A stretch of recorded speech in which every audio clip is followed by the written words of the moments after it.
Hello, internet friends. Daniel Foch here, real estate broker, real estate investor, host of the Canadian Real Estate Investor podcast, frequent shit talker about the real estate market, Canadian housing market on a variety of different social media platforms. This one being one of the ones I haven't really figured out yet.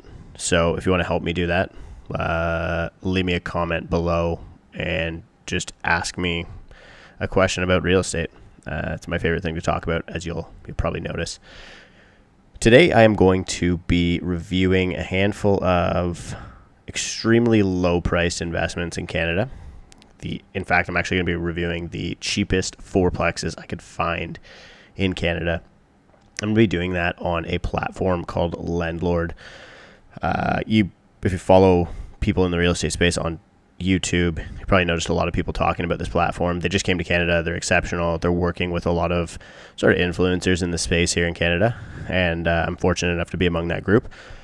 So basically, the tool that we're going to be looking at today is their deal analyzer tool. If you go to landlord.io, I'm just going to log in my account here. This is pretty sweet, actually. I'm going to do an entire back-end walkthrough of basically uploading my own portfolio. I'll probably just do one asset, but you'll actually see here, it tells me that one of my rent payments is overdue, and I'm actually starting to use this for managing my properties.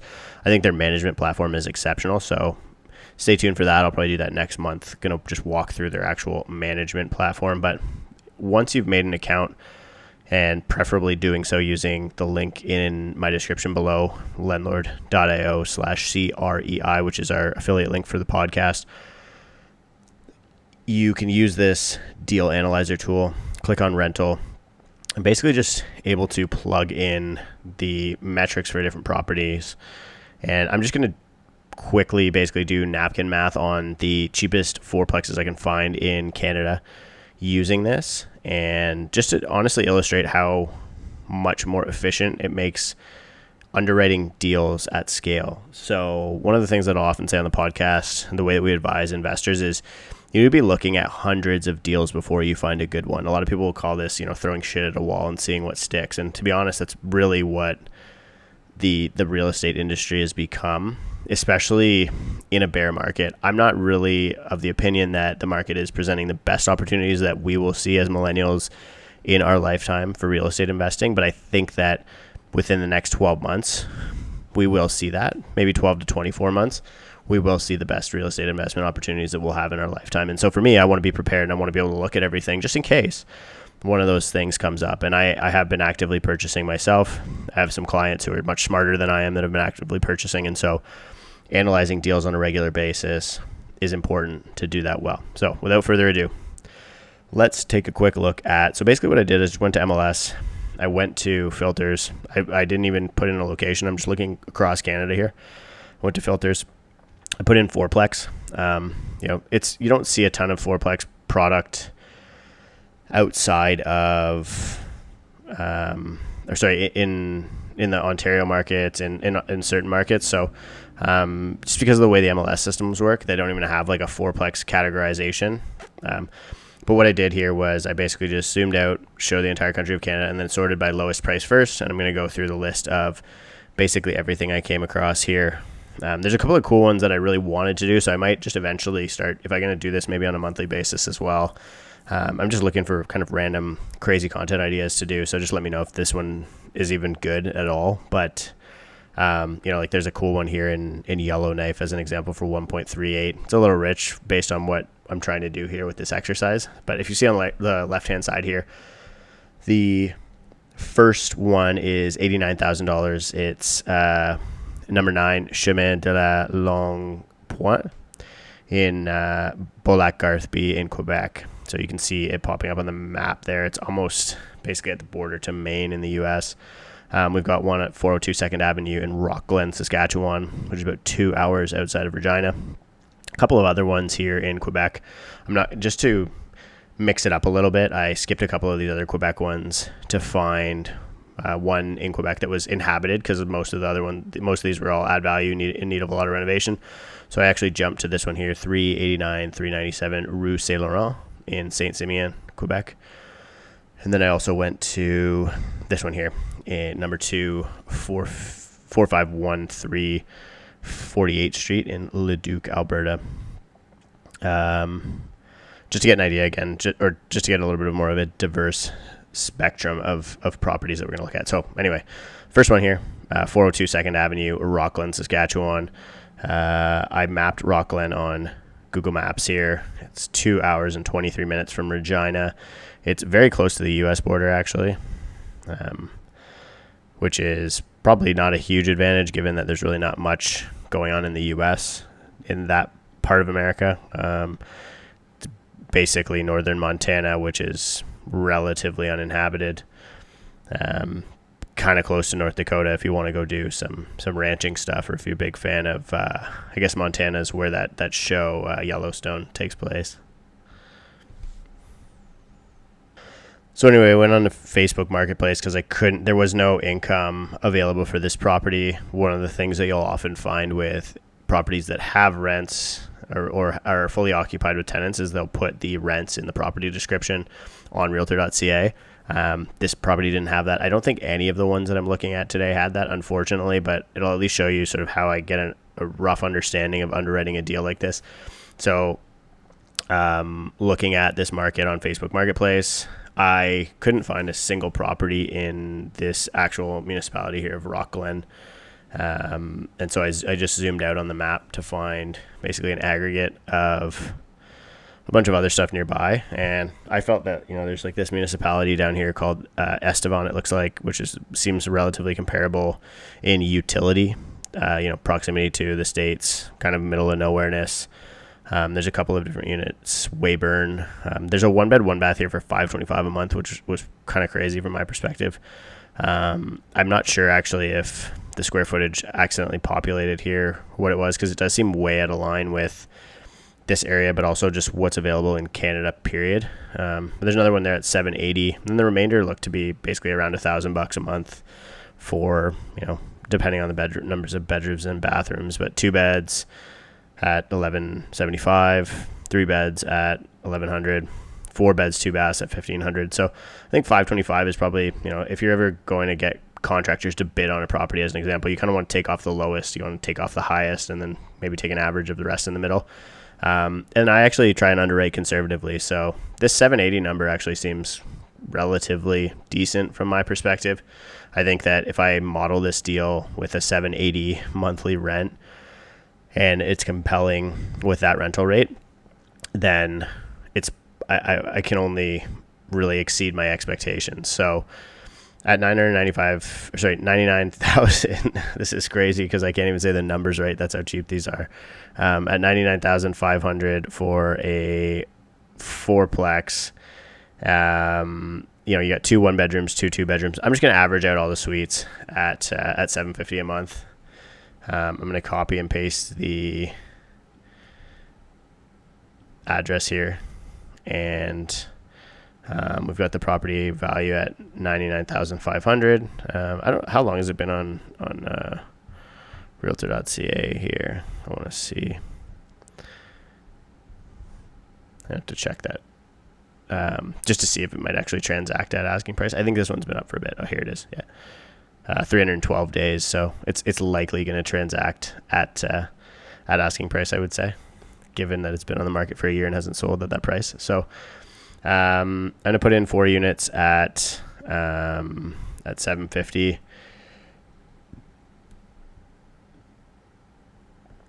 So 4 units at $750 a month is $3,000 a month. So I'm just trying to put in the purchase price here. Expected monthly rent, $3,000 a month. No first-time homebuyer tax credit. I'm gonna put closing costs in at $2,000. Legals, land transfer, etc. Improvement costs.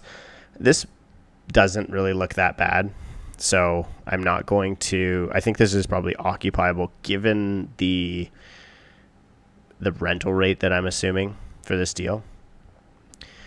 So I'm just going to put in 0 for the improvement costs. So you're in it for about $100,000.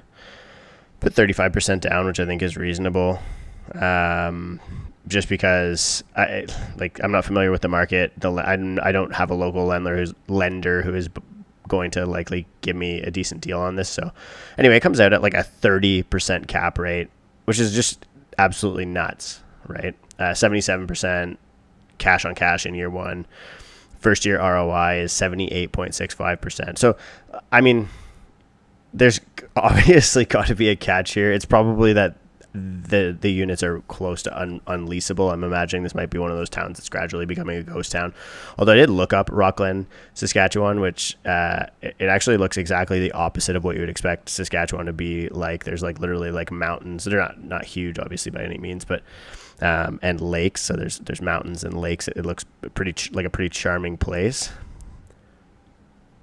So just after a quick perusal of the Wikipedia for Rocklin, Saskatchewan, I don't really have a huge degree of faith that the economy of this municipality is going to make it last for the significant future. That being said, we do have a housing shortage in Canada, major housing scarcity, and you might get some attraction from drive till you qualify retirees, etc. That might just be going places like this to find affordable rents or affordable ownership. There's 399 people living in the municipality, and that's down 9.5% from its 2016 population of 441. Really low population, obviously, and the fact that it's trending downwards, again, maybe that's why this place hasn't sold. There's just, there's really not a lot of residents looking to put a place like this up. If I was going to pilot this deal, I would honestly probably tie it up. I would tie it up conditional on leasing it, and I would have 60, 90-day conditional period, and I would put ads up and see if I can get tenants at $750. And if I can get tenants at $750, then it's actually probably a decently compelling deal from my perspective. If I've got people willing to sign on even 1 year, 2 year leases at that cap rate, like it's a no-brainer, to be honest with you. You pay off the property in 3 to 4 years. Okay, property number 2. I'm going to try and pick up the pace here a little bit because I don't want to bore anybody. Number 9, Chemin de la Longue Pointe in Beaulac-Garthby, Quebec. $89,000. Very limited on the interior photos. The description admits that it does need work. You can even see here the door has been kicked in and not repaired. There's a lot of there's trim missing, wall. I mean, there's probably most of the investors that I work with would probably take this down to the studs. I do have some investors that might not, but let's just assume that you got to spend probably what you're paying for the property, like $100K. It's not going to be an exceptionally compelling investment, but let's just model this one out quickly just to get an idea for what it is. I pulled up some rental comps on this one, and I think you're going to be kind of the same thing. Probably $750 a unit a month. So let's put it in at 89. What was the price there? 89,000.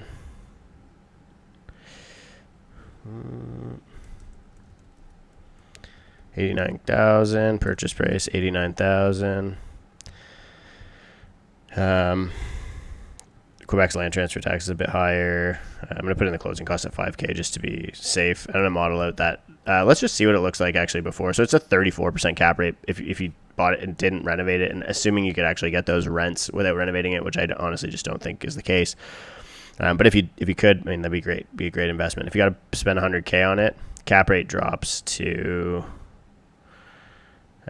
so your cash on cash drops from basically, my model's not working here. So cash on cash drops from 84,000 to 35,000 basically, because you're putting out so much cash. 84% to 35%. Cap rate, I guess, stays the same because it's based on the purchase price. But if you were to model it out based on your all-in costs, it would be. They have this. They're blending this in with 142% LTV mortgage. So I think the mortgage assumptions would need some work here, obviously, in order to make this model a little bit more efficient for analyzing a purchase plus improvement deal. let's just jump past that one, because I just really don't think it's a good deal, given the fact that you got to spend basically $100K so you're spending more than you're paying for the property to make it rentable from my perspective. This one actually kind of struck me. So while we're still in Quebec, 389, 397, 389 to 397 Rue Saint Laurent in Saint Simeon, Quebec. If you click through the photos of the property, the location is actually really cool. So you can see it's kind of like an older Milltown-esque, micro-urban, very rural Quebec kind of municipality. If you look with this zoomed in photo here, you can actually see there's views of the St. Lawrence River. House is obviously in rough shape. It's got a couple of fire escapes that, look, I don't think anything is necessarily scary about it. It's probably not going to fall over anytime soon. It's got adequate parking. It's, again, not my choice of build, but they've got steel roof. Siding looks okay. Decks look okay. Again, the views are decent. And it looks to be inhabited. It's got a detached garage, and you've got tenants in there. There, again, isn't any mention of the income, but there is mention that you could potentially get a fifth unit here. But they haven't finalized the permits for it, or it's not done. It's been on the market for 92 days, so I'm going to make the assumption that you are going to be getting this thing at asking price. So we'll just put this one in here quickly. And again, because it's been occupied, I think it's fair to assume that you're going to get it at that price, because it's been on the market for so long. And so we're going to put it in at, I think it was 129. Is it 129,000? 135,000. You're probably going to get it at maybe a 129 or even less, but let's say 135,000. And to be honest with you, I'm going to make the same assumption on rent, just because I legitimately think that $750 for a unit is probably the price floor for a rental unit in the entire country, just given the way that our welfare system is structured, etc. The shelter allowances for most tenants is makes it achievable for almost anybody to pay that amount. I think you have zero improvement costs on this one, because it is, again, it's inhabited. So I would imagine that the rents that you're getting are lower than that $750 that I mentioned. But so you're basically getting this thing at a 22% cap rate. Not a bad deal. 5-year payback period, basically 6-year payback period. Making the assumption there's no major, and then after that you're basically cash flow. I think something went wrong here with the mortgage assumptions, so I'm just gonna try and figure this one out, or it's just no cash on cash. Okay, so I figured it out. I just had to refresh the page basically to get this cash on cash to start repopulating. Cap rate stays the same, 22.65% cap rate. Net annual cash flow is $26,373,000, or basically $2,100 a month. So cash on cash return is 55%. I'm gonna probably change this to 50% down, and so it drops your cash on cash to about 40%, which is still just absolutely out of this world returns. Again, the catch is that there's extremely high vacancy risk for properties like this. So this is making the assumption. So let's just play around with this a little bit and just see what we can get away with, or see what we can. So I'm going to change my occupancy rate from 95 to probably 70%, and it drops your cap to 16, which honestly is actually still ridiculously high, but probably a little bit more realistic. So I think that's maybe a fair assumption, even if you drop it to 50%. So you're assuming that basically you have 2 units that you can't rent out at any price, right? You're leaving them completely empty, even if you were to drop the price to $500. So, which I'll model that out next, because I want to try and get an idea for the sensitivity here. So at 50%, if you have 2 units completely vacant, you have a cap rate of over 10%, which again, you're not going to find an investment in the entire province of Ontario at a 10% cap rate, I don't think. So let's just bring this maybe back up to 95% or even 90%, and we'll drop the monthly rent. We'll cut the monthly rent in half, because I think if you put this up for,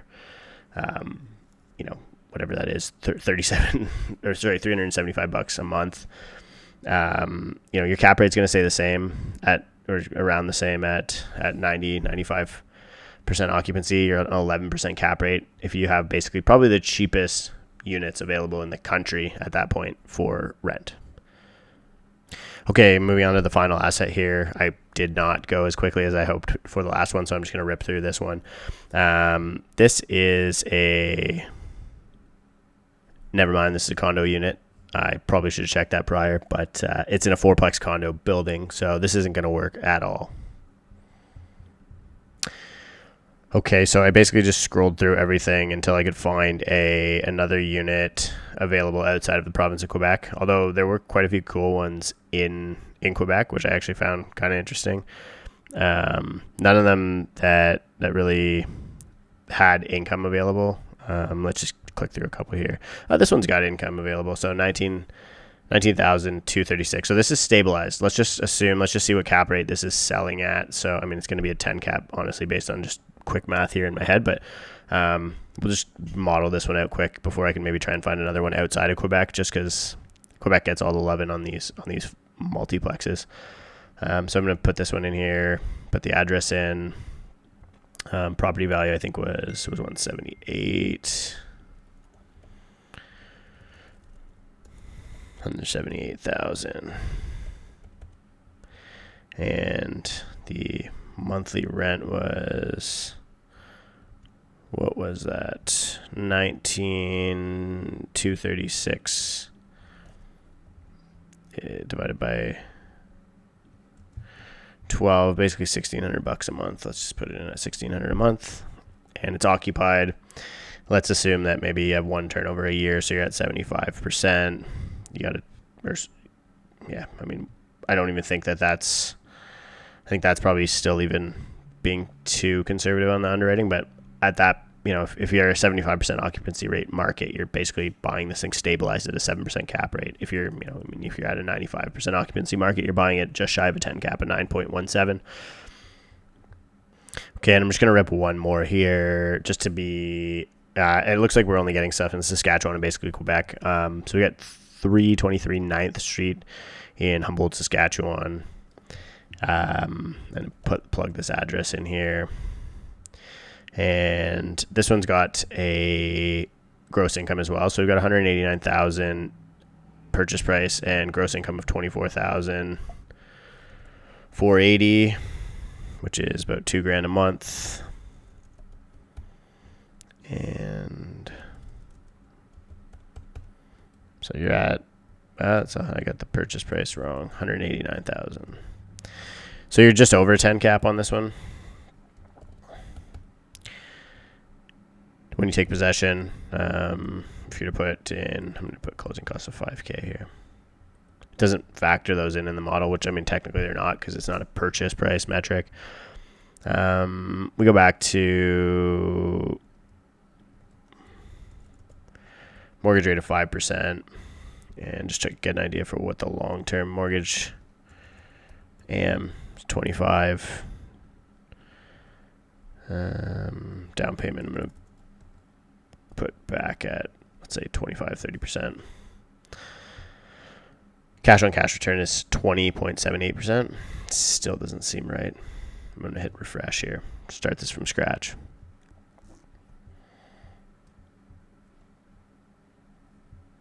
Got another reminder that my rent payments are overdue. Pretty sweet.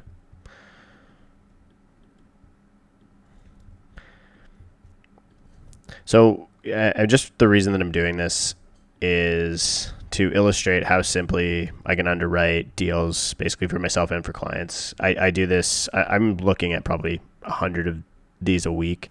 And so it's incredibly important that I can do it in relatively quickly. And this tool has made it incredibly easy to do that. So at 20% down, cash on cash is about 30. I think 20 is probably too low. 25% cash on cash gets boosted up to 27.73%. 10% cap rate on this property. The IRR is about 30%. Over 10-year equity multiple is 5x. Long-term ROI is like 400%. $193,915 basically in net present value. I mean, these are all awesome deals. I think the caveat of any of these things is that they're markets that are very difficult to be familiar with, and you're assuming an incredibly high amount of risk in vacancy and in basically occupying these units and being able to get tenants and being able to weather the storm of turnovers. Because for the ones especially that are vacant, for some of the ones like that are buying, like this one as an example, if you got gross income of $24,480, and this property's been updated a lot, if you're buying this and rent rolls are consistent and you've got long-term leases in place, this could be a slam dunk deal. I think some of the other ones that I looked at that were vacant, even if you're bringing them to market at better rents, might be where the risk is, because re-renting them is really where the challenge is and the risk is with a lot of these deals. So anyway, I hope this was of value for those of you looking for investments across Canada. I have a lot of people who write me from the podcast looking to basically just become long-term investors and buy cash flowing multiplexes in small towns across the country. Here's a couple that I could find. This was literally this by no means are ones that I like. I just literally picked basically the 5 cheapest fourplexes that I could find in the country of Canada. Maybe I'll do duplexes next month or whatever it is, and hopefully I'll get better at using this tool and making and analyzing these things more quickly. If you have any deals that you want me to analyze, please just let me know. Send me an email or comment below. Just post a link to the realtor.ca for the property, and I'll gladly analyze them, talk about them, tell you if they're actually even a good investment, like objectively, whether or not I would consider doing them. I probably wouldn't do any of these ones myself. Maybe this one in Humboldt, and maybe that first one in Saskatchewan. But otherwise, I think that, I'd probably continue searching, and I'm not really in super aggressive buy mode right now. I think there's a lot more downside in the market across the country that we'll see over the next few years. So I would say, if you're looking at deals the way that I just did, try and get through 100 of them until you find one that's super compelling over the next little bit. So anyway, I hope this was of value to you. Whatever the YouTubers are saying these days, like, comment, subscribe, and all that shit. And check out landlord.io/CREI. I'll put the link in the bio below for you to try this out on your own and just start crushing out little analysis for properties. Doesn't really matter how accurate these metrics are, although they are relatively accurate, but all that matters is that you're using basically the same criteria to analyze all the different investments that you're looking at, so you can measure side by side which one is the best and which one is which one's going to fit your mandate the best. And on the top right here, you can actually hit save as prospect. So I'm just going to save this one because I actually like the deal. Let's say a new prospect property was successfully added to your My Portfolio page. So you can basically manage all of the properties that you're interested in. You can actually add notes and links, etc. So for, if you're aggressively pursuing expanding your portfolio, this is a pretty awesome tool, and I hope you like it. And I'd love to see and hear your feedback on whether or not you've enjoyed this video and using the tool yourself.